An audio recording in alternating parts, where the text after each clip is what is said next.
उत्तर प्रदेश की राजनीति इन दिनों जिस तरह के टकराव और असहमति का शिकार हो रही है, वो ये दिखाता है कि सत्ता का गठबंधन भले ही कागज पर मजबूत दिखाई दे, लेकिन भीतर ही भीतर कई दरारें हैं। संजय निषाद का ये दावा कि बीजेपी के नेता सहयोगी दलों के खिलाफ टिप्पणियां करते हैं महज आरोप नहीं रह गया, बल्कि हाल की घटनाओं ने इसे सच साबित कर दिया है। ओम प्रकाश राजभर के बयान पर एबीवीपी के छात्रों का गुस्सा, उनका पुतला फूंकना और जगह जगह आंदोलन करना केवल विरोध की प्रतिक्रिया नहीं है, बल्कि इस बात का संकेत है कि बीजेपी के अपने अनुषंगिक संगठन भी गठबंधन की राजनीति से असहज हो चुके हैं।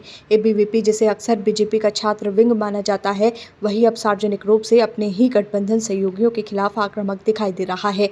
ये स्थिति न सिर्फ बीजेपी की छवि पर सवाल खड़ी करती है, बल्कि मुख्यमंत्री योगी आदित्यनाथ के नेतृत्व की विश्वसनीयता पर भी चोट करती है। संजय निषाद ने भले ही संयमित होकर छात्रों से संवाद की अपील की हो, लेकिन उनका ये कहना कि लोकतांत्रिक ढंग से विरोध करना चाहिए, भीतर ही भीतर उस बेचैनी को उजागर करता है जो सहयोगियों के बीच पनप रही है।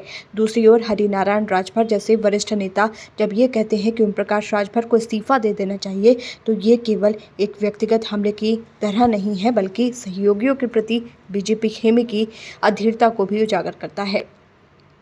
सुभाषपा के नेता अरविंद राजभर ने जिस तरह सीधी चुनौती देते हुए एबीवीपी कार्यकर्ताओं को मुख्यमंत्री से मिलवाने का प्रस्ताव रखा, वो इस विवाद को और गहरा कर देता है।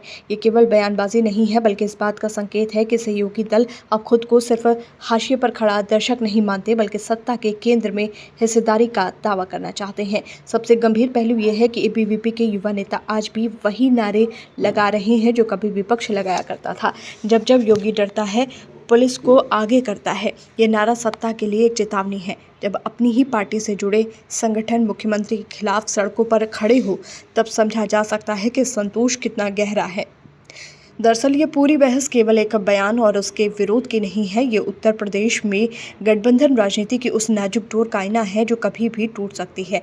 जो नेता कल समाजवादी पार्टी के साथ थे, फिर बीजेपी के साथ आए और फिर स्वतंत्र राजनीति की बातें करने लगे, वो आज उसी राजनीति के जरिए सत्ता के लिए सौदेबाजी कर रही हैं। सवाल यही है कि क्या ये असहमति महज राजनीतिक नौटंकी है या फिर कोई बड़ा खेल, जिसकी पटकथा दिल्ली से लिखी जा रही है। योगी आदित्यनाथ की छवि अब ऐसे ही बयानों और टकरावों की वजह से बार बार सवालों के घेरे में आती है। सहयोगी दलों की ये बेचैनी और बीजेपी संगठन की ये आक्रामक प्रतिक्रिया कहीं ना कहीं ये संदेश देती है कि सत्ता की गाड़ी एक साथ कई दिशाओं में खींची जा रही है, और जब ऐसा होता है तो ना तो गठबंधन मजबूत रह पाता है और न ही नेतृत्व की छवि अटूट। यह स्थिति विपक्ष के लिए भले ही संजीवनी साबित हो, लेकिन सत्ता के लिए यह आत्मघाती कदमों की श्रृंखला भी बन सकती है।